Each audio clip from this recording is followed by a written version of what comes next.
ये सभी पाचन तंत्र के प्रमुख अंग होते हैं। इन अंगों के बारे में हमने मुख के बारे में अध्ययन कर लिया, ग्रसनी के बारे में अध्ययन कर लिया, ग्रास नली के बारे में अध्ययन कर लिया, आमाशय के बारे में अध्ययन कर लिया, और आज हम जो अध्ययन करने जा रहे हैं वो हमारा टॉपिक है छोटी आंत। ठीक है स्टूडेंट्स, तो आज देखिएगा। वैसे मैं छोटी आंत के बारे में आपको पहले भी बता चुका हूँ।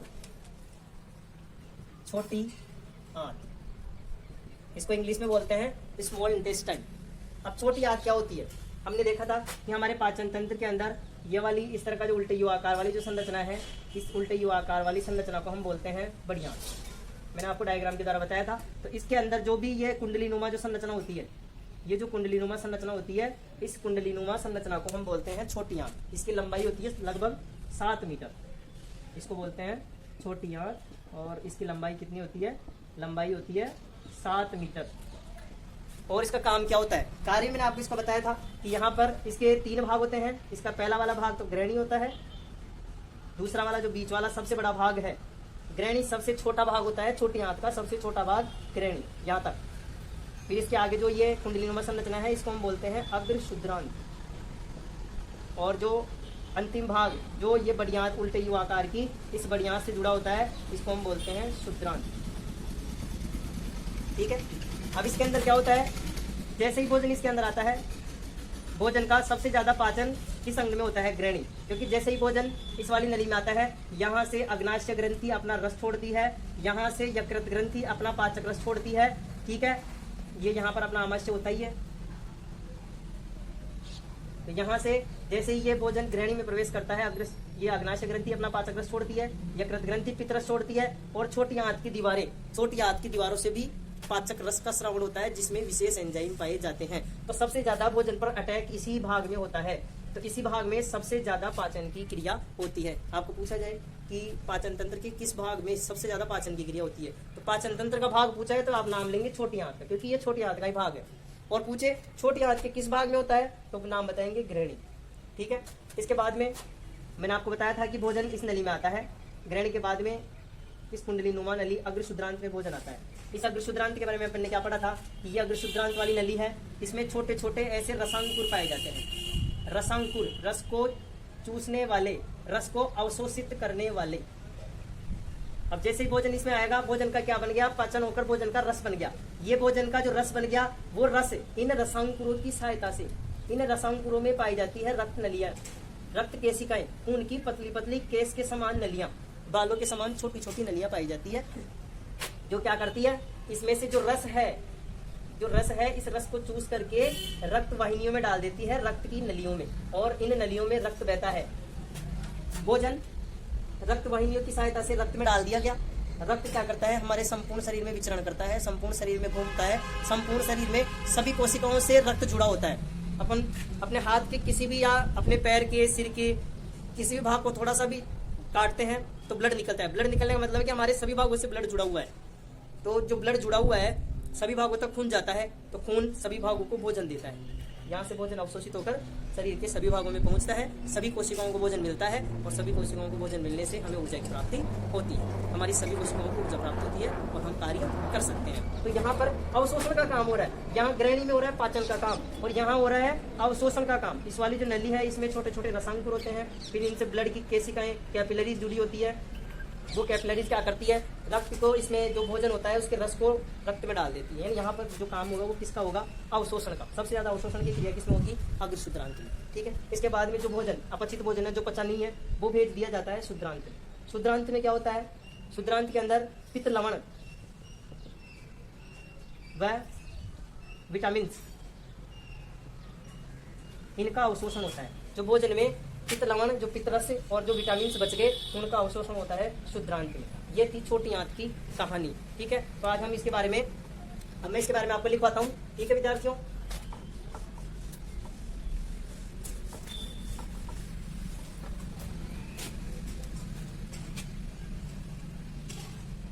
ठीक है। तो छोटी आंत के बारे में, कि छोटी आंत की लंबाई लगभग, छोटी आंत की लंबाई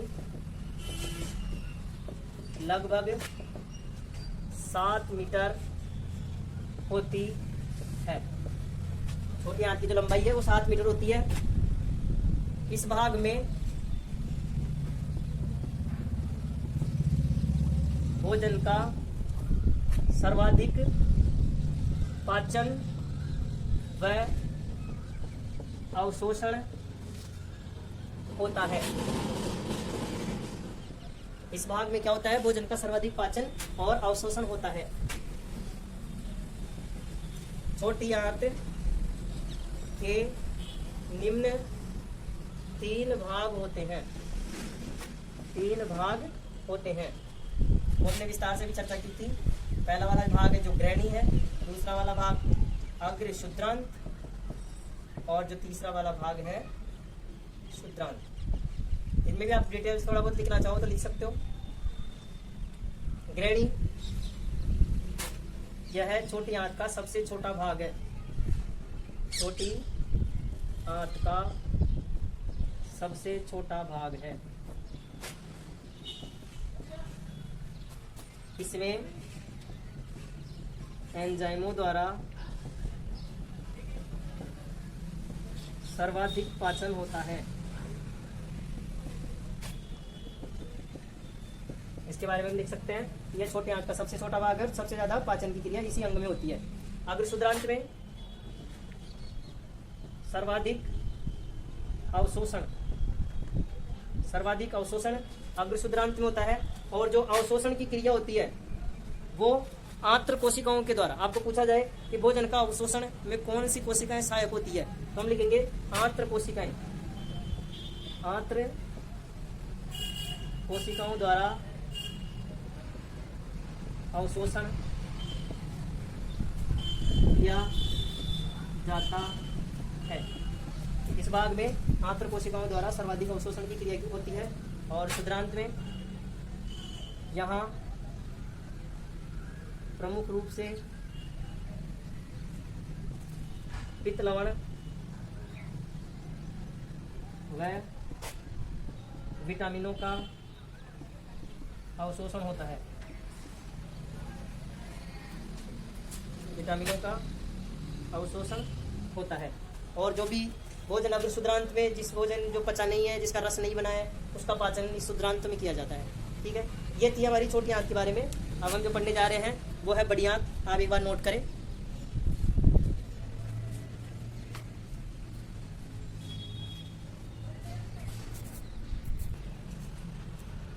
हाँ, तो हम छोटी आंत का हमारा कंप्लीट हो गया है। अब हम पढ़ने जा रहे हैं बड़ी आंत। ठीक है,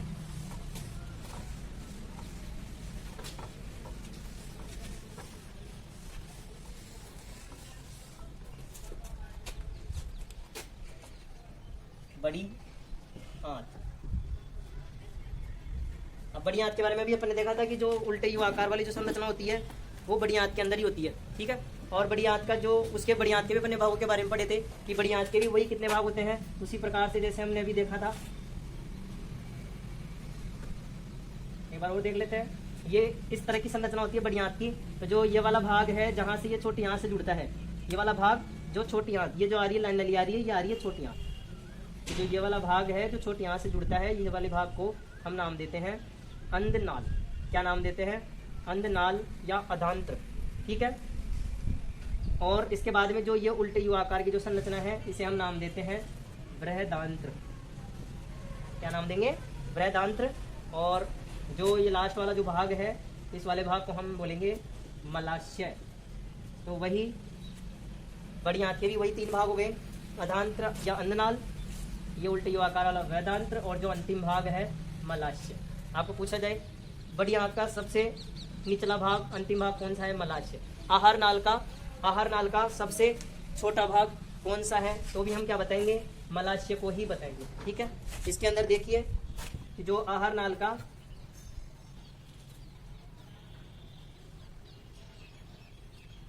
यहाँ देखिए, इसमें ये वाला भाग जहाँ से ये छोटी आंत से जुड़ रहा है, इसे क्या नाम दिया अपन ने?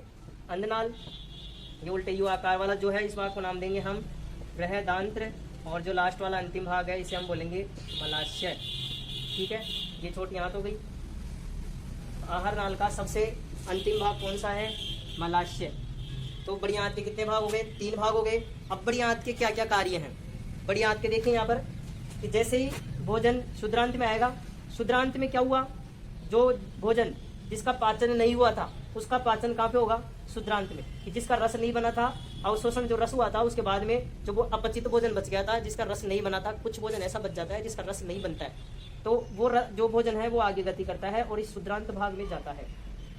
ये जो छोटी आंत का भाग है इस शुद्रांत भाग में जाता है और यहाँ पर उस भोजन का पाचन होता है। अब भोजन यहाँ पे पच गया तो उस रस का अवशोषण कहाँ पे होगा? उस रस का अवशोषण होगा आगे इस भाग में, जिस भाग का नाम क्या है? अन्ननाल। तो देखिए अन्ननाल के बारे में क्या लिखेंगे? अन्ननाल बड़ी आंत का सबसे प्रथम भाग है। यहाँ पर शुद्रांत से आए हुए पचित आहार का रस अवशोषण होता है। जो भोजन आता है शुद्रांत में, जो भोजन पचता है, जिसका रस बनता है, उस रस का अवशोषण अन्ननाल में होता है।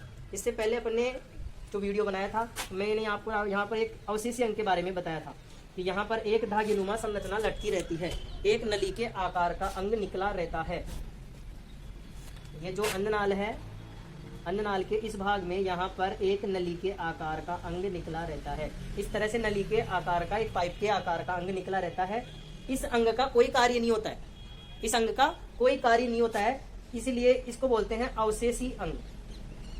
अवशेषी अंग।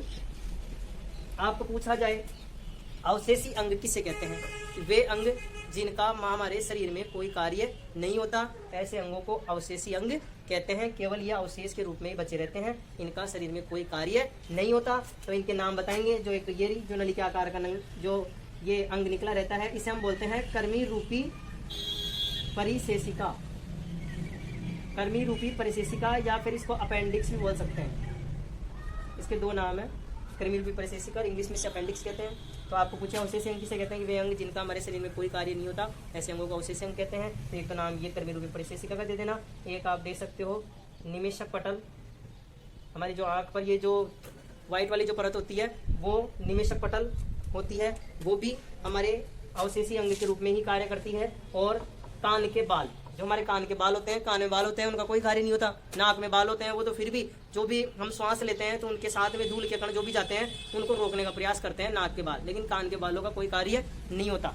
ठीक है, इसलिए जो कान के बाल हैं वो भी हमारे शरीर में एक अवशेषी अंग के तौर पर कार्य करते हैं। तो आप लिखते हैं बड़ी आंत के बारे में। बड़ी आंत का प्रमुख कार्य जल व खनिज लवणों का जल व खनिज लवणों का अवशोषण करना है। ये हमारे शरीर में जो जल और जो खनिज लवण है उनका अवशोषण करने का कार्य कौन करती है? बड़ी आंत करती है। बड़ी आंत के 3 भाग होते हैं। 3 भाग होते हैं। पहला वाला जो भाग है, जिस भाग को अपन ने भी नाम दिया था अंधनाल, अंधनाल या अधांत्र। अब अंधनाल पर आपको पूछा जा सकता है कि अंधनाल पर टिप्पणी लिखिए, अंधनाल के बारे में समझाइए। तो अंधनाल में क्या होता है? अंधनाल में शुद्रांत से आए पाचित भोजन का या पाचित रस का अवशोषण होता है।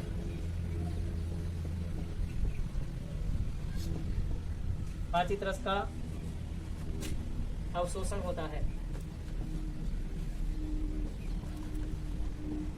जो अन्ननाल है इसमें जो शुद्रांत से जो पचा हुआ भोजन आता है उसका क्या होता है? अवशोषण होता है। अन्ननाल के अंतिम सिरे पर या अन्ननाल के प्रथम भाग में एक नली के आकार का अंग निकला रहता है, जिसे कृमि रूपी परिशेषिका या अपेंडिक्स कहते हैं। तो आपको पूछा जाए अन्ननाल पे टिप्पणी लिखिए, तो आप लिखेंगे कि अन्ननाल में शुद्रांत से आए हुए पाचित रस का अवशोषण होता है। जो भी शुद्रांत से पचा हुआ जो भोजन आता है वो आता है अन्ननाल के अंदर। ठीक है, अन्ननाल में यहाँ पर इसका क्या होता है? अवशोषण होता है। और अंधनाल के भी प्रथम भाग में अभी मैंने आपको बताया था चित्र के अंदर एक नली के आकार का अवशेषी अंग निकला रहता है, जिसे कृमि रूपी परिशेषिका या अपेंडिक्स कहते हैं। इसका कोई कार्य नहीं होता। ठीक है, आप इसे लिख सकते हैं कि जो अपेंडिक्स है या जो कृमि रूपी परिशेषिका है वो होता है अवशेषी अंग, अवशेषी अंग। और यहाँ पर आप इसे लिख सकते हैं जिनका शरीर में कोई कार्य नहीं होता, जिनका शरीर में कोई कार्य नहीं होता। इन अंगों को हम क्या बोलते हैं? अवशेषी अंग कहते हैं। ठीक है, और यहाँ पर जो बड़ी आंत है, बड़ी आंत के अंदर कुछ विशेष जीवाणु भी पाए जाते हैं। आपको पूछा जाए कि हमारे शरीर में ऐसा कौन सा अंग है जहाँ पर जीवाणु पाए जाते हैं, तो आप बताएंगे बड़ी आंत। बड़ी आंत में कुछ जीवाणु पाए जाते हैं जो किण्वन प्रक्रिया के द्वारा, किण्वन का मतलब होता है जैसे गन्ना होता है, जो गन्ने को इनको अपन बहुत दिनों तक यदि वर्षा में पानी के अंदर गिरा देते हैं तो वो सड़ जाता है, तो उस प्रक्रिया को हम बोलते हैं किण्वन। तो किण्वन प्रक्रिया के द्वारा ही शराब बनाई जाती है। इसी तरह से जो किण्वन प्रक्रिया है इसके द्वारा, यानी जो भोजन यहाँ पर सड़ता है और जिसके द्वारा यहाँ पर किण्वन प्रक्रिया के द्वारा जो भोजन बचा हुआ है ना, जो भोजन पचा नहीं है, उस भोजन का पाचन इसी अंग में होता है, लास्ट में बड़ी आंत में। तो आपको पूछा जाए कि बड़ी आंत में किस भाग के द्वारा पाचन होता है, तो हम बताएंगे कि बड़ी आंत में किण्वन प्रक्रिया के द्वारा पाचन होता है। ठीक है, तो इसके बाद में हम देखते हैं, ये तो हमारा अंधनाल हो गया टॉपिक। ठीक है, तो ये हमारे अंधनाल के बारे में टिप्पणी हो गई। और हम जो लिखना चाह रहे हैं वो लिखेंगे हम, हमारा जो दूसरा भाग है बड़ी आंत का, वो दूसरा भाग कौन सा है आपको भी पता है, वो भाग है बृहदांत्र। बृहदांत्र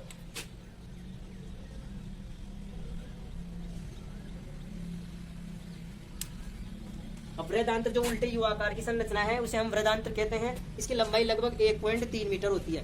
बृहदांत्र की लंबाई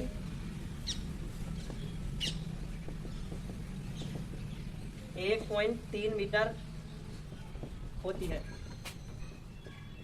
यह उल्टे यू आकार की संरचना है।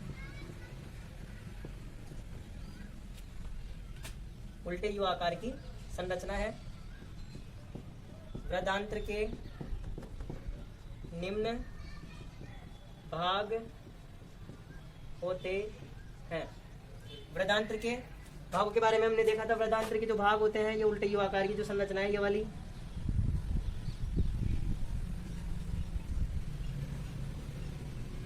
इसमें मैंने आपको बताया था कि ये तो अंधनाल हो गया। फिर यहाँ से हम ऊपर चढ़ते हैं, चढ़ने को बोलते हैं आरोही। तो ये हो गया इस बृहदांत्र का जो नाम है, इसे बोलेंगे हम आरोही बृहदांत्र। आरोही बृहदांत्र ये समानांतर है तो इसे बोलेंगे अनुप्रस्थ बृहदांत्र। और यहाँ से वापस नीचे उतर रहे हैं, यानी आरोही चढ़ने को बोल दिया तो अवरोही उतरने को बोल सकते हैं, तो इसे बोलेंगे अवरोही बृहदांत्र। और जो लास्ट में जो ये वाला भाग है इस भाग को बोलते हैं सिग्माकार। तो बताइए बृहदांत्र के कितने भाग हो गए? 4 भाग। आरोही बृहदांत्र, अनुप्रस्थ बृहदांत्र, अवरोही बृहदांत्र और सिग्माकार। चारों के नाम लिख लेते हैं इनके कि बृहदांत्र के निम्न भाग होते हैं। पहला आरोही बृहदांत्र, दूसरा भाग अवरोही बृहदांत्र, तीसरा भाग अनुप्रस्थ बृहदांत्र